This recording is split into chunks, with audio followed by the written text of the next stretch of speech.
இன்னைக்கு மதுரை மண்ணில் இருக்கக்கூடிய அமைச்சர் மூர்த்தி இருக்கிறாரு. இந்த மாநாட்டிற்கு எத்தனை தடைகளை உருவாக்குனார் தெரியுமா? அத்தனை தடைகளும் உடைச்சு இங்க நின்னுக்கிற கூட்டம் தான் நம்மளுடைய தமிழக வெற்றி கழகத்துடைய கூட்டம். ஆச்சி கொழுக்கட்டை மாவு வந்தாச்சு. ஆச்சி கொழுக்கட்டை மாவிற்கு கொழுக்கட்டை அச்சை கேட்டு வாங்குங்கள். 1967 அண்ணா உருவாக்கிய சமூக நீதிக்கான அரசு, எல்லோருக்கும் சமமான அரசு. திராவிடம் என்றால் எல்லோருக்கும் சமமான, எல்லா சாதியும் எல்லா மதமும் தமிழ்நாட்டில் சமத்துவத்தை நோக்கிய ஒரு அரசியலையும், இளைஞர்களுக்கான அரசியலையும், ஊழலற்ற ஒரு அரசியலையும், சிறுபான்மைகளுக்கான ஒரு அரசியலையும், எல்லா மதங்களுக்கும் எல்லா சாதிகளுக்கும் ஒரு அரசியலை உருவாக்கினார். அதுதான் திராவிடம். அந்த திராவிடத்தை வழிவந்து கலைஞர் கருணாநிதி அவர்களும் புரட்சி தலைவர் எம்ஜிஆர் அவர்களும் 1971 தேர்தலை எதிர்கொண்டார்கள். எம்ஜிஆர் அவர்கள் கலைஞர் கருணாநிதியுடன் தேர்தல் அரசியலை தன்னுடைய முழு தியாகத்தையும் உருவாக்கி மிகப்பெரிய வெற்றியை அடைந்தார்கள். ஆனால் 1971 மிகப்பெரிய வெற்றி பெற்ற பிறகு அண்ணா உருவாக்கிய கொள்கையிலிருந்து, சமூக நீதியிலிருந்து, ஊழலற்ற ஆட்சியிலிருந்து தன்னுடைய குடும்பத்திற்கான கட்சியாக கலைஞர் கருணாநிதி அவர்கள் மாற்றிய பொழுது அன்றைக்கு குரல் கொடுத்தார். 1972 புரட்சி தலைவர் எம்ஜிஆர் அவர்கள் கட்சியை உருவாக்கினார். அந்த கட்சியை உருவாக்கி 1977 மிகப்பெரிய அரசியல் வெற்றியை பெற்றார். ஆக அண்ணா அவர்களுடைய குறிக்கோளை கலைஞர் கருணாநிதி அவர்கள் தன்னுடைய குடும்பத்திற்காகவும் தன்னுடைய ஊழலுக்காகவும் திமுக கட்சியை மாற்றிய பொழுது புரட்சி தலைவர் உருவானார். இன்றைய காலகட்டம் என்ன? இன்றைக்கு தமிழகத்தை ஆண்டு கொண்டிருக்கின்ற திரு மு க ஸ்டாலின், முதலமைச்சர் திரு மு க ஸ்டாலின் அவர்கள் தன்னுடைய தந்தையிலிருந்து ஒரு பாடத்தை கத்துக்கிட்டாரு. என்ன பாடம்? திரு கலைஞர் கருணாநிதி அவர்கள் தன்னை சுத்தி இருக்கக்கூடிய 10 குடும்பத்துக்கும் சேர்த்து ஒரு மிகப்பெரிய ஊழல் சாம்ராஜ்யம் உருவாக்கினார். ஆனா இன்னைக்கு மாண்புமிகு முதலமைச்சர் அவர்கள் அந்த 10 குடும்பத்தை ஒழிச்சு தன்னுடைய 2 குடும்பம், தன்னுடைய மருமகன், தன்னுடைய மகன் என்கின்ற ஒரு குடும்பமாக ஊழலை உருவாக்கி இன்னைக்கு ஒரு அரசியலை உருவாக்கி சமூக நீதியை மறந்து, அதாவது தமிழகத்தில் முதல்ல ஒரு அமெண்ட்மெண்ட் கொண்டு வந்தாங்க சோசியல் ஜஸ்டிஸ்க்காக. ஆனா இன்னைக்கு சாதிவாதி கணக்கெடுப்பு நடத்த மாட்டாரு. ஏன்னா அதுதான் பிஜேபியோட ஒரு உறவு. அதுக்கப்புறம் இன்னைக்கு ஊழல் மட்டுமே இருக்கக்கூடிய திரு முதல்வர் அவர்கள் சமூக நீதியை மறந்தாரு, சாதி அரசியலை உருவாக்குனாரு, ஊழலை உருவாக்குனாரு. இன்னைக்கு மதுரை மண்ணில் இருக்கக்கூடிய அமைச்சர் மூர்த்தி இருக்கிறாரு. இந்த மாநாட்டிற்கு எத்தனை தடைகளை உருவாக்குனார் தெரியுமா?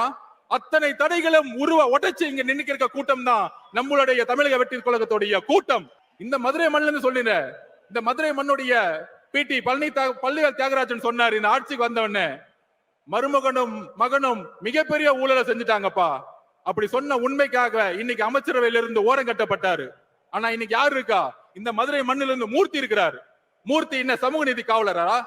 ஏன் ஒட்டுமொத்த ஊழலையும் குடும்பத்துக்கு கொடுக்கக்கூடிய ஒரு அமைச்சர்களை தான் உருவாக்கி இருக்கிறாங்க.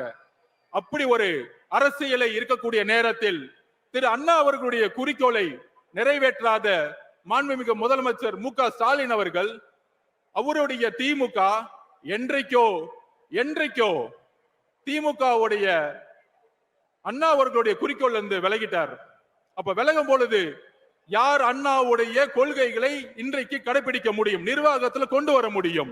ஒரே தலைவர், எங்களுடைய தலைவர் அவர்கள் தான்.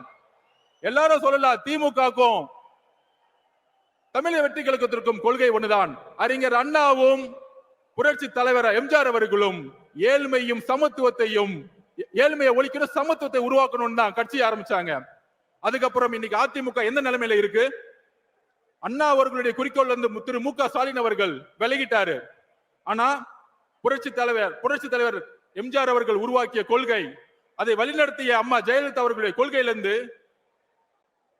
தடமாறி இன்னைக்கு பிஜேபியோட உறவு வச்சுக்கிட்டு தமிழகத்துல பிஜேபியை இன்னைக்கு பின்புற வாசல் வழியாக அதிகாரத்தை அடைகிறதுக்கு அதிமுகவுடைய இன்றைய தலைமை எல்லா முயற்சிகளும் செஞ்சிட்டு இருக்கு. அப்படி இருக்கும் பொழுது நாங்கள் உறுதியாக கூறுகிறோம், அறிஞர் அண்ணாவுடைய கொள்கைகளையும் புரட்சி தலைவர் எம்ஜிஆர் அவர்களுடைய கொள்கைகளையும் உள்வாங்கி அதை அரசியல் வெற்றியாக மாற்றி 2026 மிகப்பெரிய இளைஞர் புரட்சியை உருவாக்கி தலைவர் விஜய் அவர்கள் முதல்வராக உருவாக்கி அந்த கொள்கையை நிறைவேற்றக்கூடிய வலிமை எங்களுடைய தலைவர்களுக்கும் தமிழக வெற்றி கழகத்திற்கு மட்டும்தான் இருக்கிறது. இதற்கு தான் எங்களுடைய பதில்.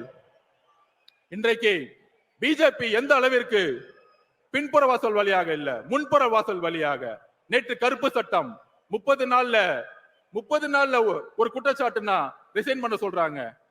அந்த அளவிற்கு கருப்பு சட்டத்தை மாநில சுயாட்சிக்கு எதிராக பிஜேபி தன்னுடைய கொள்கைகளை உள்வாங்கி கொண்டிருக்கிறது. அண்ணா 1967 அண்ணா அவர்கள் கூறியது போல, தலைவர் அவர்களே தம்பிங்களை அலையுங்கள், தம்பி தலைமை ஏற்கவா, மன்னராட்சியை ஒழிக்க தம்பி தலைமை ஏற்கவா, மதுரை மண்ணிலிருந்து புறப்படுவோம். மதுரையை எப்படி பாண்டிய மன்னர்கள் மக்களுக்கான ஒரு அரசை உருவாக்கினாரோ அப்படி ஒரு அண்ணா அவர்களை கூறியதை போல ஏழைகளுக்கான அரசாக, ஒரு நேர்மையான அரசாக உருவாக்க எங்கள் தலைவரை நாங்கள் அழைக்கிறோம். தம்பி வா, தலைமை ஏற்கவா. நன்றி, வணக்கம். ஆச்சி கொழுக்கட்டை மாவு வந்தாச்சு.